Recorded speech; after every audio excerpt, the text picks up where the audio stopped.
Hello बच्चों, कैसे हैं आप लोग? पढ़ाई कर रहे हैं? करते रहिए। हमारे यूट्यूब चैनल पर आप लोग बने रहिए और अधिक से अधिक हमारे चैनल को लाइक करिए, सब्सक्राइब करिए, अपने फ्रेंडों में शेयर करिए। तो आइए हम स्टार्ट करते हैं अपना अध्याय। सब्जेक्ट हमारा था कंपनी लॉ। क्या था? कंपनी अधिनियम। कंपनी अधिनियम बताए थे, बीकॉम सेकेंड ईयर में पढ़ाया जाता है, जिसको कंपनी लॉ भी कहा जाता है। Company law. ठीक।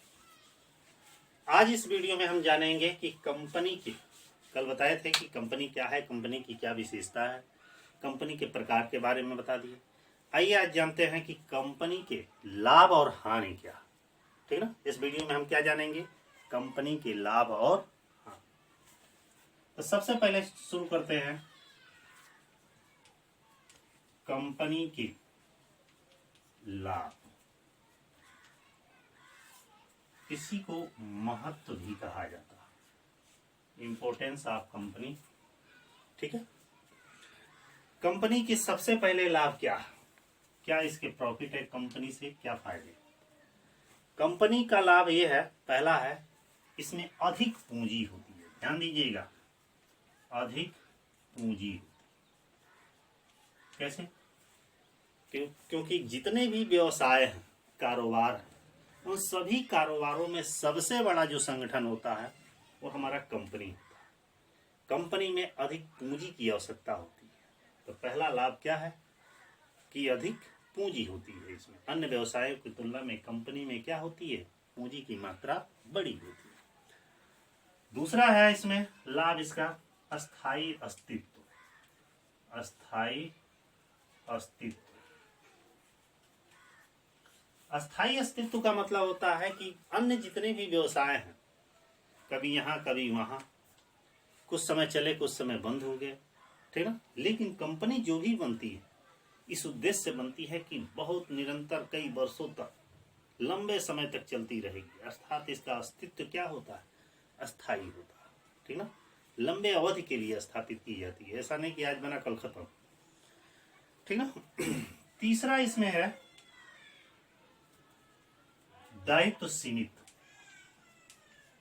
दायित्व सीमित। इसका मतलब होता है कि कंपनी के जो भी सदस्य या मेंबर्स होते हैं उनकी लायबिलिटीज क्या होती है? सीमित होती है। सीमित का मतलब है कि उनकी एक सीमा होती है, उनका दायित्व उससे अधिक नहीं होता, उससे अधिक के वो जवाबदेह नहीं होते। ठीक ना?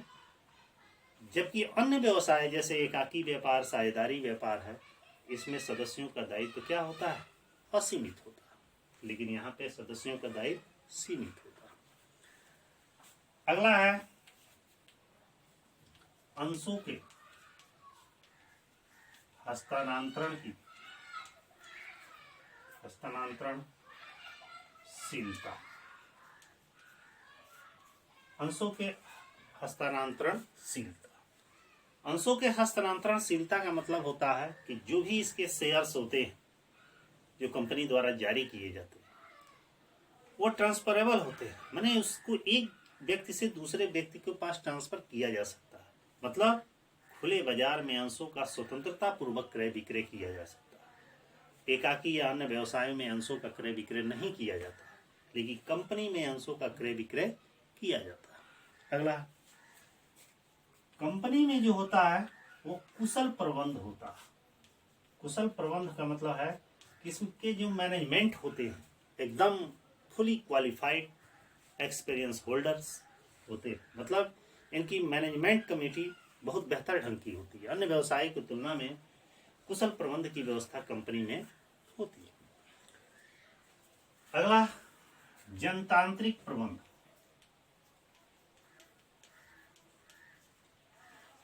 जनतांत्रिक प्रबंध का मतलब क्या होता है कि ये पब्लिक के ऊपर निर्भर होती है। पब्लिक का मतलब है कि ये कंपनी किसी एक व्यक्ति की नहीं होती है, उसमें अनेकों लोगों का, जनता का शेयर लगा रहता है, पैसा लगा रहता है। इसलिए उस कंपनी के सभी मालिक रहते हैं जो जो उसमें पैसा लगाए रहते हैं। इसलिए इसमें जनतांत्रिक प्रबंध होता है। ठीक ना। अगला है फायदा, इसका क्या है? बड़े पैमाने पर उत्पादन, बड़े पैमाने पर उत्पादन, अर्थात कंपनी में जो भी उत्पादन कार्य किया जाता है अन्य व्यवसायों की तुलना में बड़ी पैमाने पर बहुत संख्या में किया जाता है, क्योंकि कंपनी स्थापित होती है तो इस उद्देश्य होती है कि पूरे देश में जिस चीज का प्रोडक्शन कर रही है उसकी सप्लाई अधिक से अधिक कर सके, तो बड़े पैमाने पर यहाँ पर उत्पादन का कार्य किया जाता है। तकनीकी विकास, तकनीकी विकास का मतलब होता है कि कंपनी में नए नए टेक्नोलॉजी का प्रयोग किया जाता है। अन्य व्यवसायों में ही किया जाता है, लेकिन कंपनी में बड़े पैमाने पर, ऐसा नहीं कि एक ही पैटर्न पर उसका प्रोडक्शन हो, अलग अलग पैटर्न पर जनता की जैसे रुचि है, मांग है, डिमांड है, उसी के आधार पर उसमें टेक्नोलॉजी का यूज होता है ताकि उसके माल का डिमांड बढ़े और प्रोडक्शन अधिक हो। अगला क्या है? जनता का विश्वास, जनता का विश्वास। कंपनी यदि नाम लिखा है, कोई भी प्राइवेट लिमिटेड कंपनी कोई भी, तो उस पर हम आप लोगों का ज्यादा विश्वास होता है। मैं ही कोई व्यवसाय करूं और चाहे कितना भी अच्छा माल निकालूं, लेकिन उस सेल नहीं हो पाएगा, लोग उस पर भरोसा नहीं करेंगे। लेकिन वहीं पे किसी कंपनी का लेवल लगा होगा तो उस पर लोग विश्वास करेंगे, इसलिए कंपनियों पर जनता का विश्वास अधिक होता है। और लास्ट इसमें 10 है सामाजिक लाभ। सामाजिक लाभ का मतलब है कि कंपनी एक अच्छे समाज का निर्माण करती है। कैसे? क्योंकि जिस चीज का वो उत्पादन करती है वो समाज सेवा के लिए, अर्थात बताए थे कि कंपनी लाभ और सेवा दोनों के लिए स्थापित की जाती है। मानते हैं कि वो सामान बेचेगी या कोई भी सेवाएं देगी तो उसका लाभ मिलेगा, माने पैसा मिलेगा, लेकिन उपभोक्ताओं को हितों की रक्षा भी कर रही है, अर्थात उन्हें सेवाएं भी प्रदान कर रही है, इसलिए उसे सामाजिक लाभ प्राप्त होता है। तो ये तो था कंपनी के लाभ। या प्रश्न अब आता है कि कंपनी से हानि क्या है, तो ये भी इधर लिख दे रहे हैं। कंपनी के दोष या इसकी कमी भी कहा जाता है, या इसकी सीमाएं भी कहा जाता है, ठीक ना। आइए जानते हैं कि कंपनी के दोष क्या, इसकी क्या सीमाएं हैं। ठीक है, पहला है स्थापना में कठिनाई। स्थापना में कठिनाई का मतलब है कि हर एक आदमी चाहे कि कंपनी बना दे गली मोहल्ले जहां भी है, तो ऐसा नहीं हो सकता, ठीक ना। कंपनी सभी व्यक्ति नहीं बना सकते, बना भी सकते हैं, लेकिन उसको बनाने में कुछ औपचारिकताओं का पालन करना पड़ता है, उसके नियमों का पालन करना पड़ता है, जो सबके बस की बात नहीं है। तो इसकी स्थापना करने में थोड़ी कठिनाई होती है। अगला है व्यक्तिगत रुचि में कठिनाई। मतलब कि कंपनी बनाने में या कंपनी का निर्माण करने में किसी एक व्यक्ति की रुचि कम होती है। मान लीजिए कई लोग मिलकर एक कंपनी का निर्माण कर दिए, तो जानते हैं इसमें क्या होता है, बाकी सब इंटरेस्ट नहीं लेते हैं, सोचते हैं कि वो तो है ही है, वो तो कर ही देंगे, उनके भरोसे चल ही रहा है, हम आज नहीं गए तो कोई बात नहीं, काम मेरा चल रहा है। तो हर आदमी व्यक्तिगत रुचि नहीं लेता है, यही इसकी एक कमी। तीसरा, शीघ्र निर्णय लेने में कमी।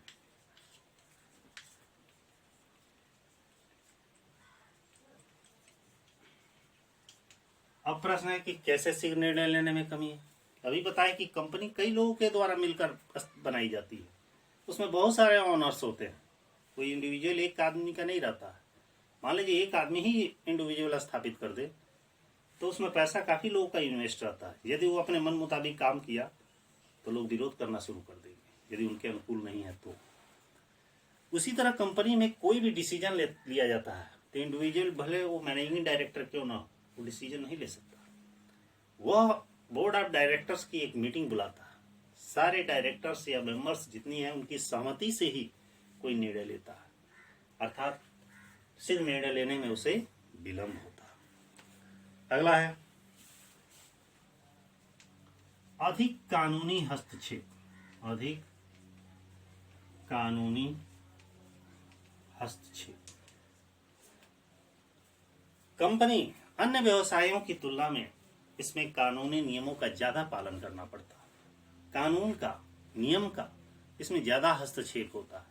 यदि कंपनी स्थापित की गई है और नियम कानून से के अंतर्गत नहीं चल रही है तो गवर्नमेंट के द्वारा या किसी एक्ट या कानून के द्वारा उसे जल्दी बंद करना पड़ेगा, या उसे और भी कुछ भी हो सकता है, ठीक ना। तो अधिक कानूनी हस्तक्षेप इसमें ज्यादा रहता है।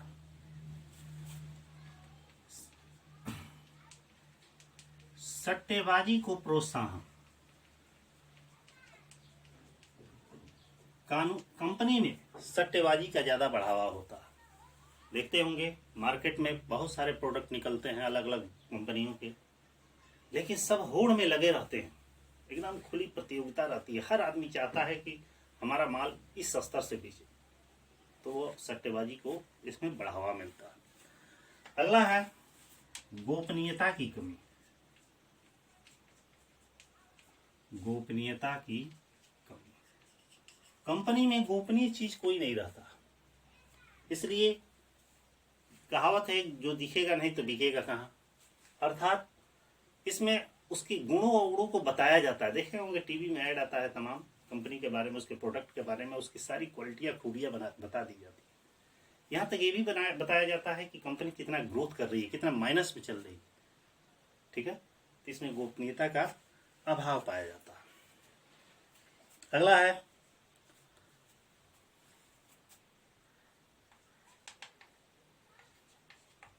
बड़े आकार में कठिनाई। बड़े आकार में कठिनाई का मतलब है कि कंपनी हमारी जितनी ही बड़ी होती है उसमें समस्याएं दिन प्रतिदिन बढ़ती जाती हैं। मानते हैं प्रॉफिट ज्यादा हो रहा है, नाम ज्यादा हो रहा है, उसका एरिया ज्यादा बढ़ रहा है, लेकिन उसमें कठिनाइयां भी उतनी ही आती हैं। अगला क्या नाम है इसका, संघर्ष को बढ़ावा।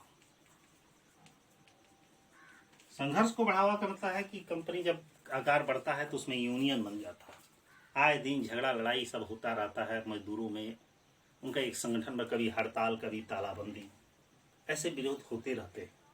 उसको कंट्रोल करना काफी डिफिकल्ट होता है, ते भी उसका एक कमी।